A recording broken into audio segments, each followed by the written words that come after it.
Peace, and welcome. We're glad you're here. I have the honor and pleasure of having my first international guest. I mean, he's international. He's been all over the world, back again, and he is based in the beautiful country of Zambia. Welcome, Mwiya Musokotwane. Dang, I thought I was going to get it right. Welcome, Mwiya. Thanks for having me. So let's do this together. Mako Musokotwane. Musokotwane. Musokotwane. I was not even close. Yeah. Musokotwane. I really want to learn from you today, Mwiya. When I was following you on Twitter, I noticed that you were building a city. And I was like, what? How does that work? So can you just I think you have a really impressive story. I want to get sort of into your upbringing, but can you just talk a little bit about the current ventures you're working on? Yeah, sure. So my day job is building a city in Zambia. I've been working on this project for the last 5.5 years now. And as a consequence of building a city, we also have to build all the different types of public goods that a properly functional city needs. So that includes schools, a university, grid for electricity, water, and all the sort of like normal utilities that people use every day. In addition to that, we also build infrastructure like parks for recreational purposes, and we've also built a dam. Mm. Wow. I mean, there's so much to get into. I mean, how long have you been doing this? You said that's your day job. How long have you been? So you said 5 years. Yeah, so 5.5 years now. Okay. How did that start? Like, what gave you the idea to build a city? So it was purely accidental, to be very honest. My family owned a ranch, and it was a half-hour drive outside of the capital of Zambia. And at the time, I was working as an analyst at a fund management company. And my father had sort of like semi-retired out of his sort of like profession.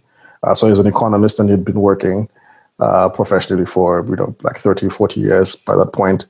And he was now just working as a member of parliament at the time. So he tended to have a lot of time on his hands. So me and him would meet up every couple of days over lunch and try to figure out what we could do. So for him, it was making a plan to keep himself busy. And for me, it was making a plan to sort of like leave my job eventually, which I was starting to get bored of.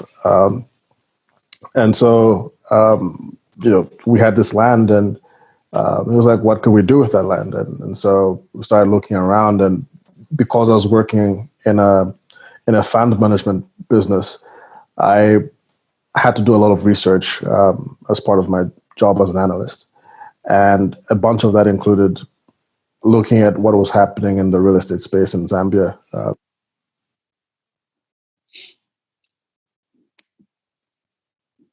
Were you finished? I didn't. To determine whether the opportunities that the fund could. Sorry, Steve. Yes, I'm here. So yeah, I was just saying that I had a wealth of research that I was privy to, and as a consequence of that, I was aware of the fact that there was a large need for residential real estate in Zambia, and so we decided that we would create this new master planned community, a half-hour drive out of the capital, to service some of that latent demand which already existed. But because we're a commute away from the city. We had to build something that was a lot more than just another suburban master plan community. It had to have its own economic anchor. So it had to have a university, it had to have schools, it had to have a little CBD. So people over time wouldn't have to commute into the city, but they could just live at Nkwashi, which is what we ended up naming it, and live, work, play, and learn there. So live their entire lives there, basically. And that's how it came into being. And repeat the name of the city? Nkwashi. Nkwashi. What does Nkwashi mean? Eagle. Okay. Yeah, I was just reading up a little bit on Zambia as you were talking. I was, I think I was when I was while I stayed. I was in Kenya last year, and we had a bit of a correspondence while I was there, just like via Twitter direct message. And that was my first time on the continent, and it was like really eye opening for me.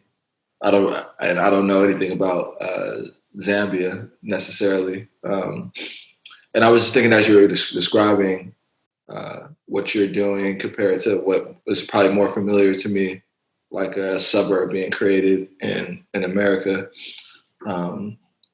This sounds a bit more involved. This sounds like, I mean, how do you get the government to give you like its own city? Like, what is it's a part of Zambia, right? But like, what was that exchange like? Is this common out there? Yeah.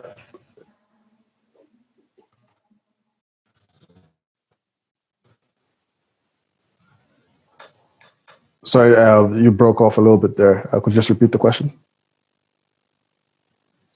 Is it common? Is it common for people to build cities in Zambia?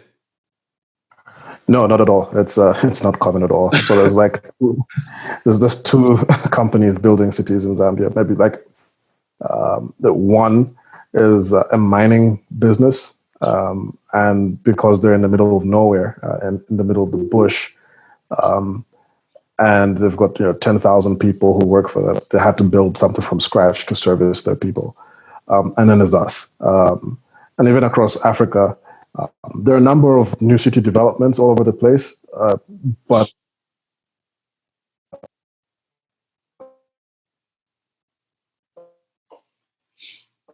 I think I lost you.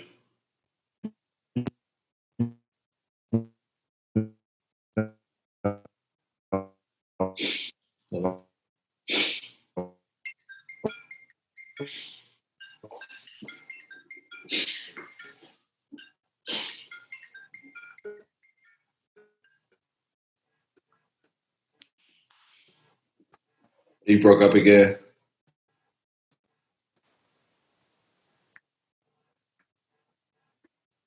it's we're talking on a continent. I'll just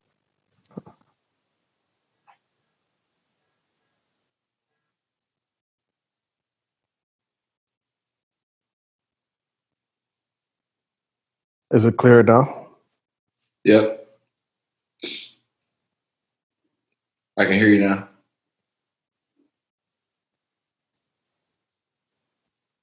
That Yeah, I was just saying that this is maybe fewer than 100 that I know of. Mm. Yeah. Yeah. Apologies to everyone that's trying to listen. We got to do a little post editing to what I've noticed. Some transparent. What I noticed in my recordings is sometimes it's still picking up when the speaker is talking. I just can't hear it. So some of what you explained might have been caught, but I won't know until after I listen back. But there was a long gap when I couldn't hear you, and you mentioned the mining company and 10,000 people servicing their people, and it's a handful across the continent. Um, the most up to date story I've heard of is Akon and the currency and all of that. Um, that's the most like popular story. Uh,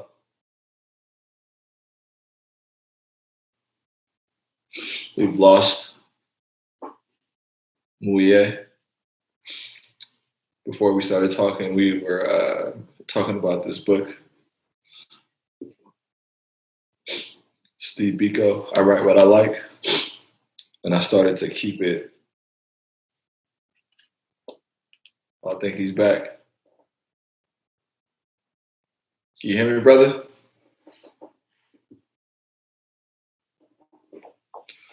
I can't hear you. Yep.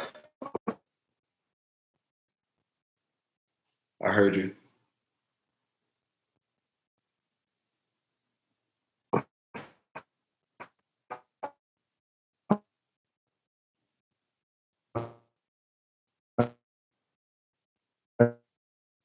Thank you.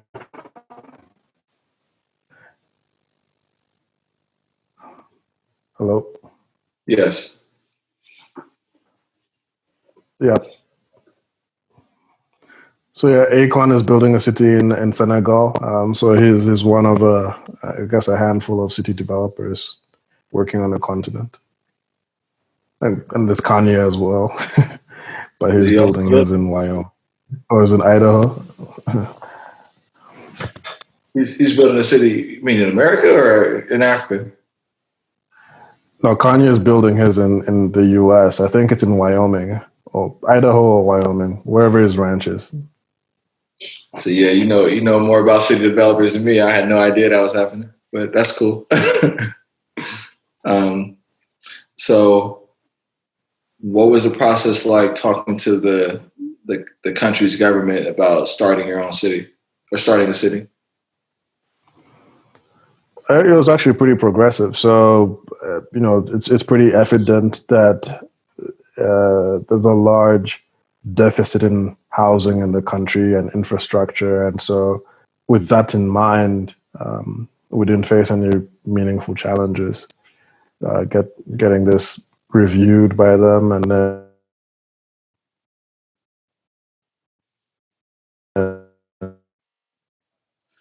Elias heard reviewed by them then, and then you yeah, started to pick it up. so they reviewed it and then approved it after looking at all our submissions, and the process was pretty straightforward. How do you make money while you're building a city? Sounds like it just costs money. Yeah, so it costs quite a bit of money, but you can also make money by selling land or leasing land to investors who want to build homes. Eventually, when there's a population living on the city's, area, you can then generate revenue by providing utility services to residents, by charging sort of like taxes as well. Mm. What is the what is it like for a foreigner to buy land in Zambia compared to like a Zambian? So it's a little bit more difficult for a foreigner to buy land, but a lot of it just depends on how much you want to invest. So if you're a foreigner and you've got permanent residency, it's straightforward. It's just like anyone else. But if you don't have permanent residency, you would have to apply for what's known as an investor license, which is a pretty straightforward license to apply for. And once you have that, you can buy as much land as you want. Another thing that some people do is that they use lawyers, and then they basically issue what's known as a proxy document with the lawyer. So the lawyer would buy the land on behalf of a beneficial owner, but there'll be a contract between the two of them, which makes clear that the Elias heard makes clear that the lawyer's owner is, and that the true owner is the beneficial buyer. Yeah, that sounds familiar to the process in Mexico. I looked into. I've been in Mexico several times and looked into buying land there, and there was like a mediary that you had to go between, and it was like not possible along the coast within the country of Mexico. I love how nonchalant you sound about all of this because this is so phenomenal. I'm really impressed. I was Thank like, you. yeah, it just sounds like you buying groceries. Yeah, I have to get some you know, some tomatoes, some eggs. Decided to get some peanut butter. That's funny. you, you run in a different circle of people. If this is like, I mean, you know, so uh, I have more questions. Um, but the part about costing money and making money, are you raising money to build the city? So I mean, we for the most part have actually used internal resources to get this done. So what we did initially is that there was a ranch, right? So there was an actual business that um, the land was originally intended for. And what we did is we took a portion of that land and sold it to people who were willing to buy the land undeveloped.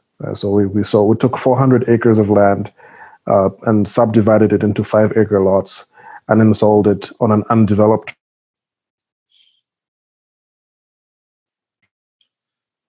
You said sold it on the undeveloped. That's the last I heard.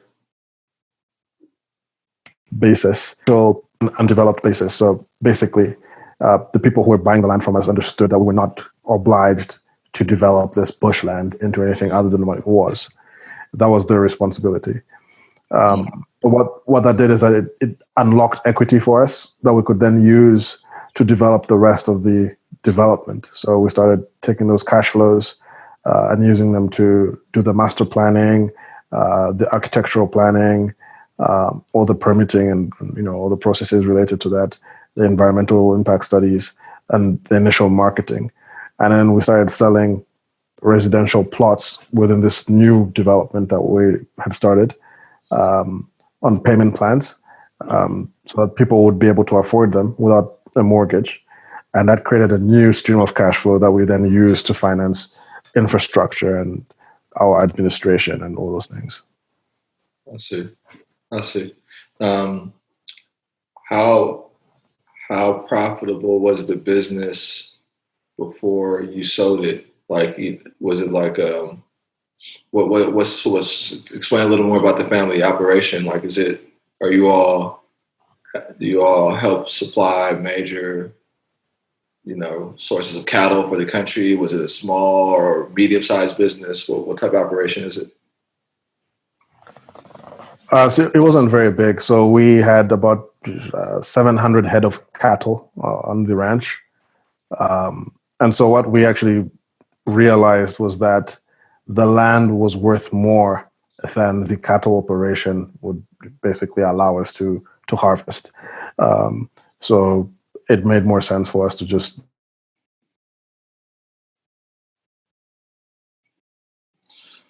It made more sense for you to just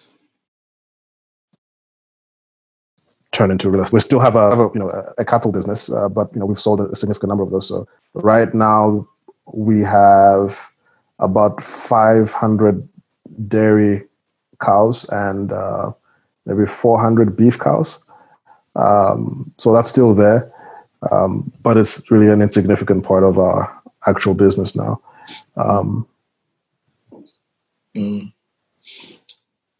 That's so. All right. So from family business, leveraging the family's land to start a city, it feels like such a huge leap, And you had mentioned your time as you said a financial analyst. Yep. What models were you looking at to say, this is how I go about building a city? So it was a lot of learning as we went along. So the thing that really convinced me that this was worth doing is looking at the values of different types of land. So land appraisers would tell you that the larger a tract of land is, the cheaper it is to buy on a per acre basis. And that's the reason is there aren't a lot of people with that kind of money, right? So if you take the value of a small piece of land, say in San Francisco, right, it's going to be worth potentially millions of dollars. And then if you extrapolated that to like thousands of acres, you're talking potentially billions of dollars. But then the number of people who can, shell out billions of dollars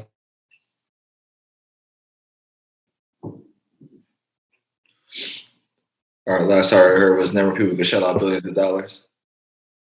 for 1,000 acres. As a piece number of people who could like reasonably shell out $1 billion or more on 1,000 acres of land is like really small. It's a couple Saudi princes or some tech billionaires and so on and so forth. But it's not a big number of people. And so to expand the potential market of buyers, what happens is that as a property gets bigger, a discount to its value is applied, right? And so if you work that backwards the other way, what it means is that if you have a big piece of land, what you want to do actually isn't use it for farming. If you're close to a big city, you want to use it for real estate purposes. So like residential real estate, commercial real estate, industrial real estate, and so on and so forth, because you're going to harvest a whole lot more value from that than you otherwise would if it was a farm. It makes sense to use the land as a farm if it's in the middle of nowhere, because then the use cases for the land are pretty like limited. Either it's going to be a forest or a ranch or a mine or whatever, but it's not going to be a city for the most part. And so that was the basic rationale we used for this. So I did the numbers, and it made sense for us to evaluate this. So for reference, when we bought the farm, it was bought about 20 years ago for about $100,000. After about 12 years, the land was then worth about $1.5 million. So this was like 2013. And then we did a subdivision of the 5-acre plots, like I mentioned before. And what that did is that it priced the land up from five. From 5.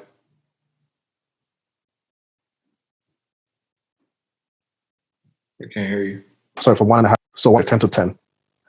Can you hear me now? I can hear you. Yeah. So I was saying, so we bought the land for $100,000 20 years ago. We started selling 5-acre plots around 2013. And what that did is it created about $10 million worth of value, in land value, that is, for the whole thing. And then we started selling residential plots, and it took the valuation of the land, just the land, north of $300 million. So, from $1.5 million to $300 million in terms of land value, it basically was a no-brainer to just pick that. And that's not including, any of the additional activities like selling electricity or building schools or renting apartments or building a mall. All those things then also add incremental value to the project. And all of that together then creates billions of dollars of value. Whereas if it was just a farm, it would only be worth what it was, because so like vets will tell you that a farm can only carry X number of cows per acre, right? So I believe the number is like for beef animals, it's about 5 acres to the cow.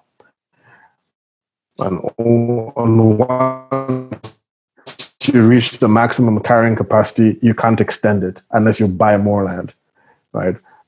On how productive your land can be if it's a ranch, it just wasn't logical for us to continue pursuing that particular business given the context at the time. Mm-hmm. I figured out about how you're explaining it. You're making it sound easy, like as if the conversation is kind of like boring. Like, this is hella simple, bro. Like, why? I understand why I have to explain this.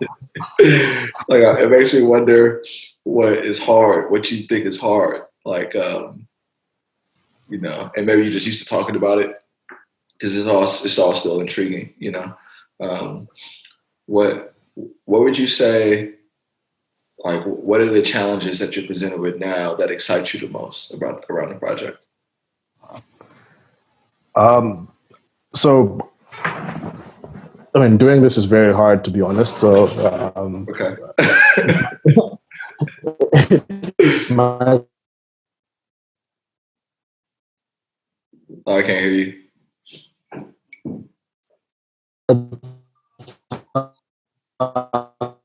You're breaking up.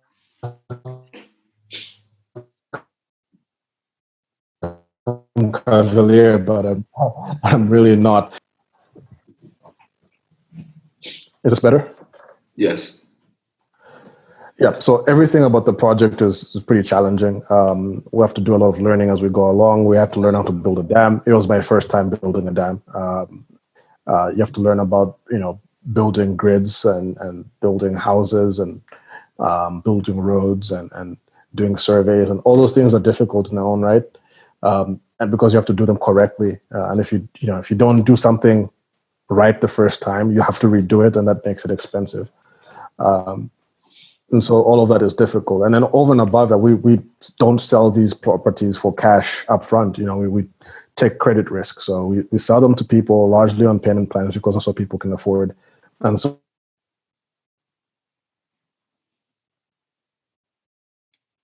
I lost you. So we have to also collect, so we have to basically almost, yeah, I was just saying there's elements of what we do. Can you hear me now?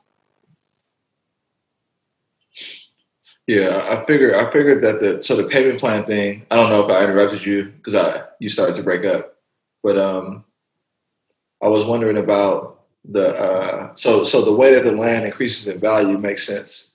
The fact that it's all hard makes me that feel is I'm not as wasting my life as much here. Hearing you talk about this project, it's incredibly inspiring. Um, Building a dam. I wish I kind of want to get into some of the particulars about this stuff, and then the payment plans. I'm interested in learning how you attract people to a new city and like Zambia's population, um, you know, like how you're thinking about actually populating the city.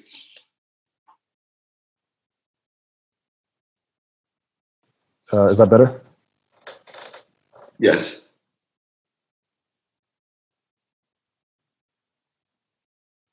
Can you there?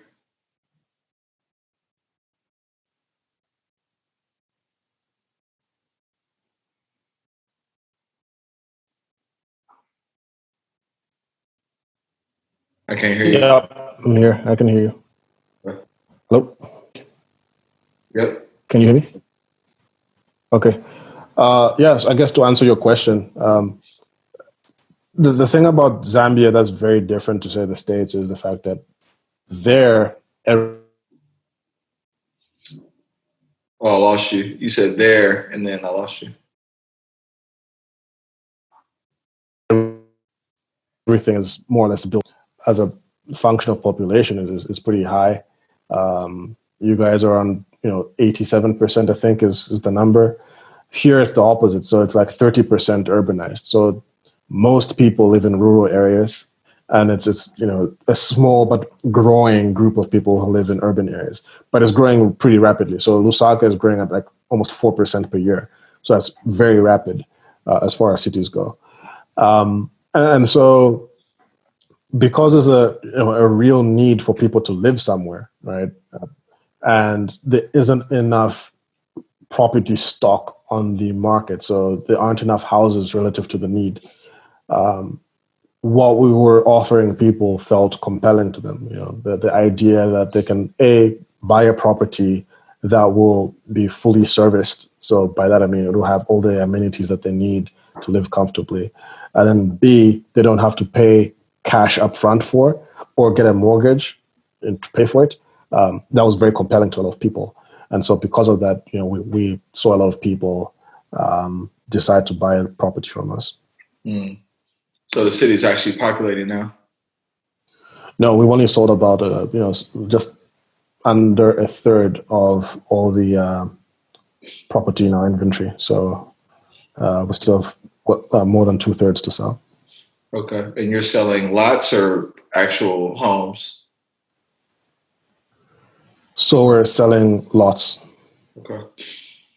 Okay. And what is the cost of a lot now, like a residential? I'm sure it varies, but Yeah, so it varies from about $12,000 to about 18.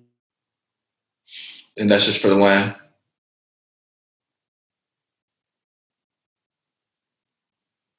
Can you hear me? $18,000. I didn't catch the last part. You said 80 for 12 to 80 for a plot, and then how much for actual? What would it cost to build a home? So a home would cost anywhere from $20,000 to infinity. So how much how much how expensive you want the house to be is completely up to you. But Yeah. the lowest amount that a person can reasonably spend to build a home here is probably $20,000. Mm. Yeah. So say like you're a Black American looking to be a king in a new city in Africa, but Mm-hmm. you live on an American salary. Um, I'm thinking about like So in my experience going to Kenya, um, what was happening with real estate there and development was, a lot of the conversation was about the influx of like Chinese investment and development in the country, and that's something that I've heard about with like a lot of African countries. Um, there were also a good amount of Nigerians investing, and there was like this hunger, this aspiration to build and to gain and to do more, but it was a lot of poverty, and so people felt like you know like the Chinese would come in, build a building, hire their own people. Um, they felt like they weren't participating, and that government was facilitating a lot of uh, you know, was they had a role to play in the lack of Kenyans participating in the growth that was being brought in by Chinese investment. Um, is that also, does this sound familiar, and how is that playing out in Zambia? Yeah, it definitely sounds familiar. We have a large Chinese community here, but I think in some respects it's probably a smaller one than Kenya has. And so, as a consequence of that, I imagine that it's not anywhere near as emotive an issue. Um, I think the fear that a lot of rural Zambians have is that Chinese capitalists are buying large tracts of land to farm, and they extrapolate and say, well, if they keep coming in and they keep buying, what will we eventually own? Because we can't afford to buy this. So a lot of people feel like they might end up being tenants in their own country. But I think it's unjustified in some regards, largely because the population of Chinese coming is really in real terms not that high. The Zambia's got well over 180 million acres of land. So, it's not going to get finished anytime soon. Um, if anything, you raised an interesting point there, which is, how could someone who's an African American potentially participate in this? With regards to Nkwashi, I think one would have to basically take the view that they're probably building for one of two purposes. One is, if someone wanted to live here, which would be fine. Another is, okay, they want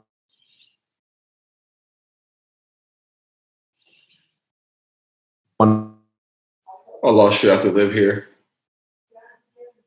to build. The second option would be that someone wants to build commercial property, be it residential, office, or such like, for rental purposes. Now we're in a down market, so I don't know if that would be the shrewdest investment. And as a developer, perhaps I shouldn't be selling the downside, but that's a real concern. So I actually don't necessarily think that's how I would play it if I was an African American looking at investing in real estate in Zambia or Africa in general.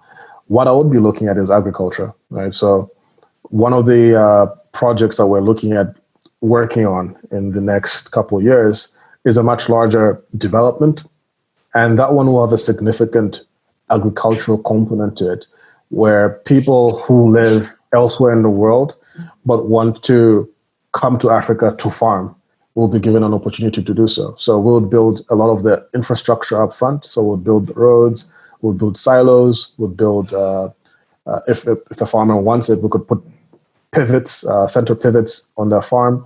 And then what they do is they just operate the farm, or they buy the farm and manage it themselves.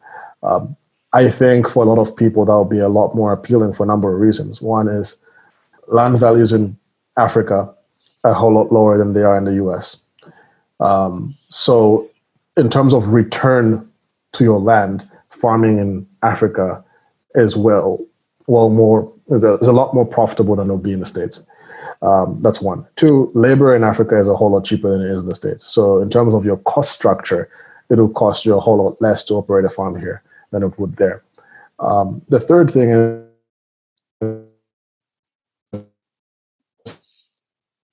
you started breaking up at the third thing.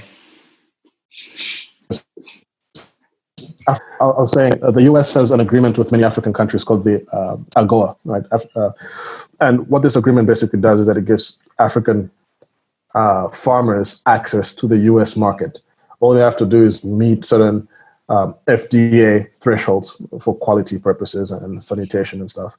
And provided those are met, then you've got the whole of the US market to potentially service.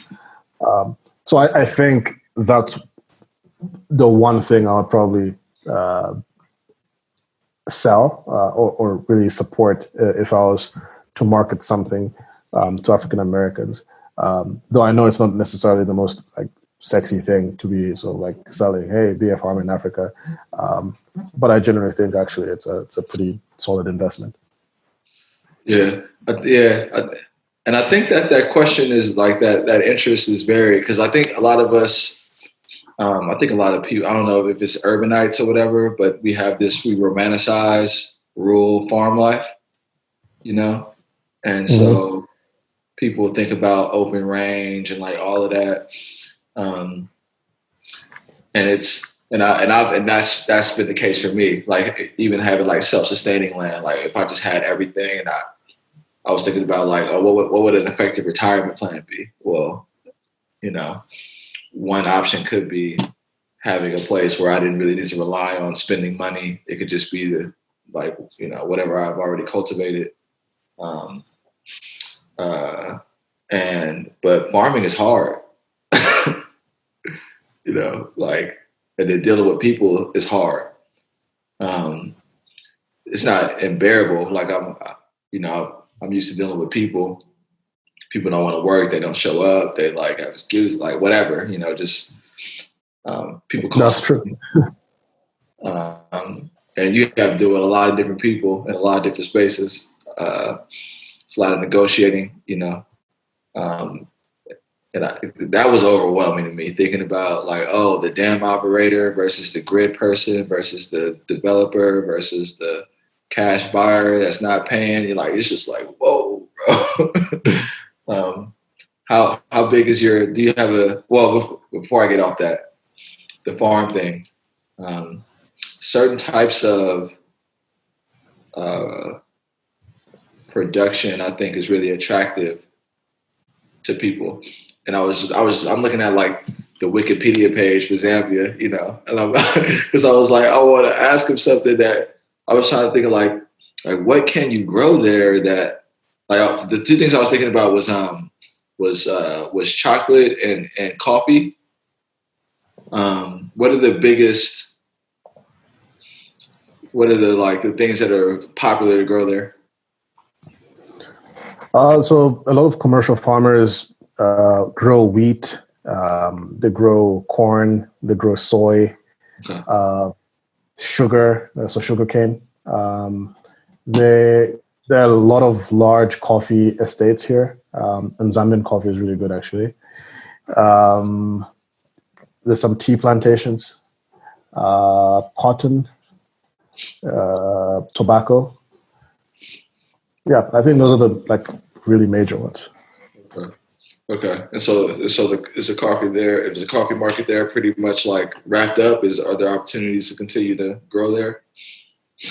So most Hello.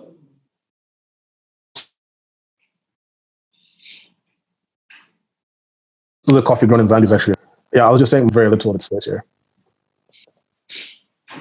Oh, you broke up. I'm sorry. Yeah, so very little of the coffee grown in Zambia actually is consumed here. Most of it is sold internationally.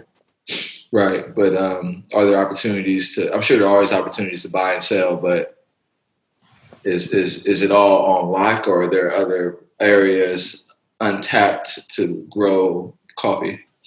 Does that make sense? Yeah, there's loads of that. So like Zambia has a population of 18 million people. You know, so like population density here is really low. There's loads of land that is just empty with no one in. Mm-hmm. So there's a lot of potential for that. Mm-hmm.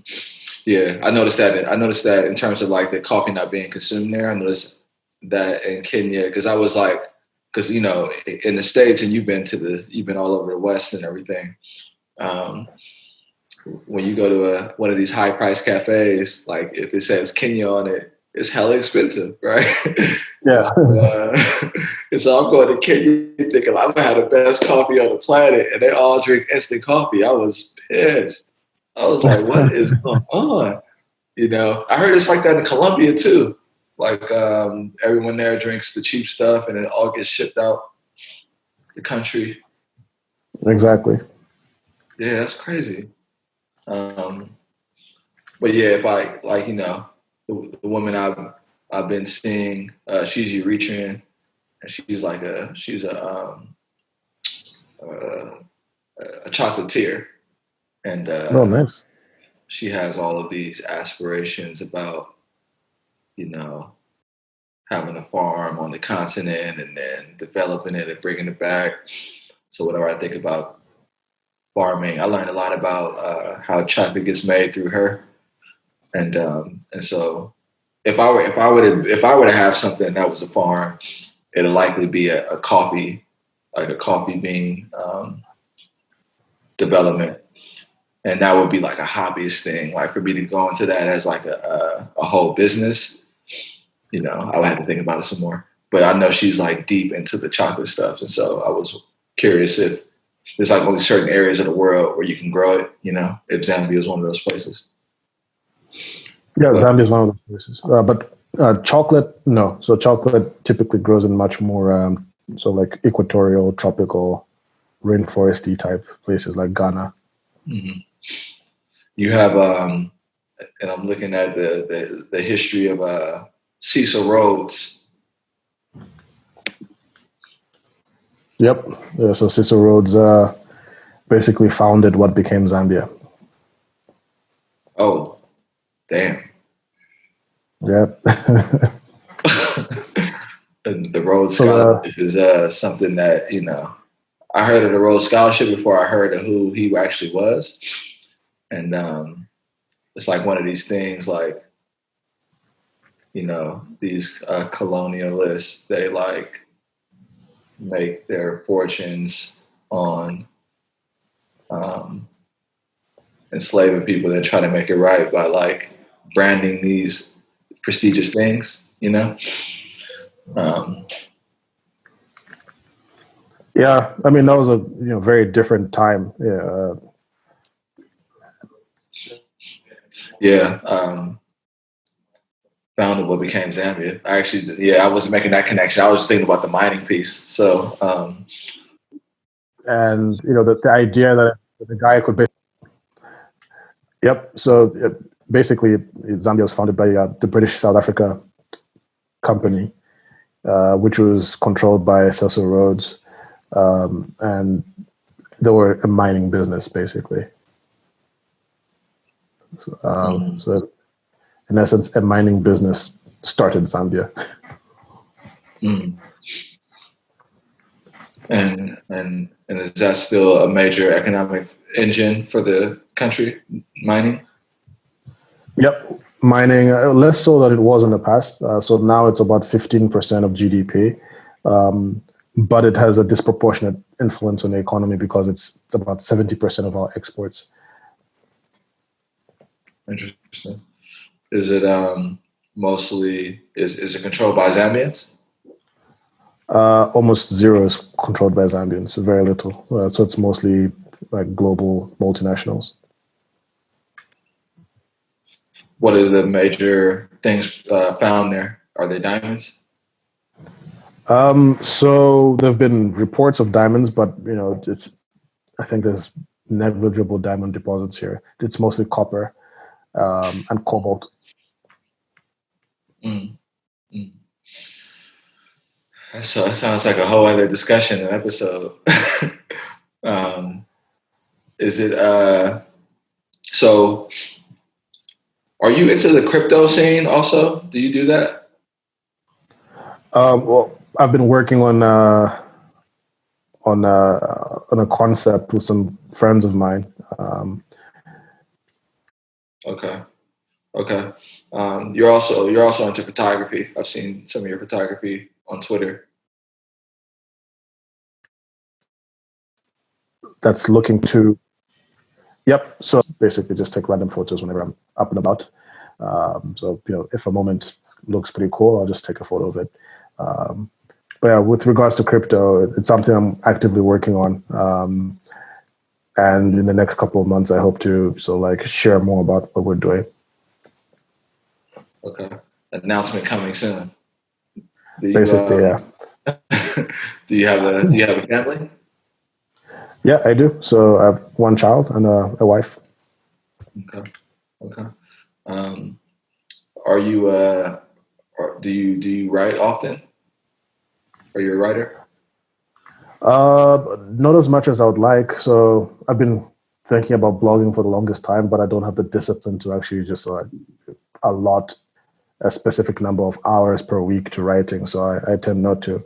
So what I do is I just share thoughts on Twitter for the most part, and what I'd probably write in long form as a blog post becomes a thread. But I do have a domain that I registered for a blog that remains undeveloped. Hmm. Yeah, it's just like you're building a city. You should be writing too, bro. Do something. And crypto and the family. Um, all right. We're reaching the top of the hour, and I don't want to keep you. I want to respect your time.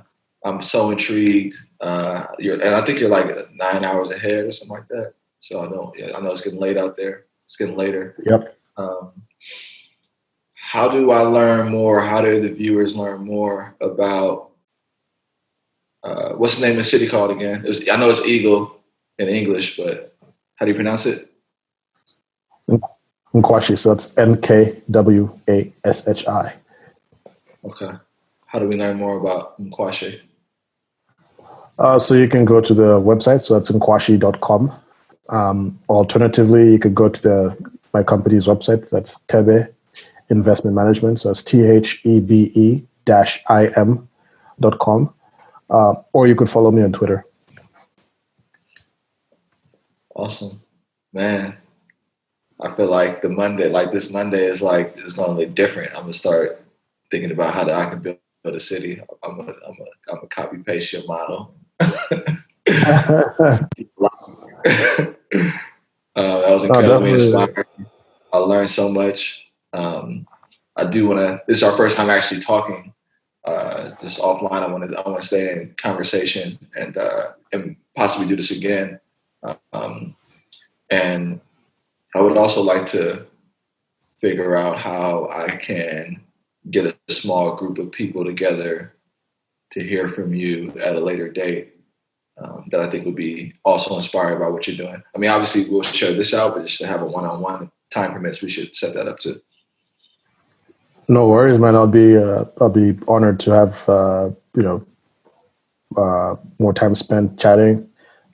hear more about what you're doing, and also to chat with a smaller group of people or a larger group of people. So yeah, let me know, and I'll make it happen. All right, cool. This is Cook on Quarantine. I am here with Mwiya. I said it right. You still there? Yep. Okay. Yep. Yeah. Mwiya. Mwiya. No worries. Mwiya. Musokotwane. Exactly right. Yeah, you got it. Mwiya Musokotwane. Go to the city in Zambia. Beautiful.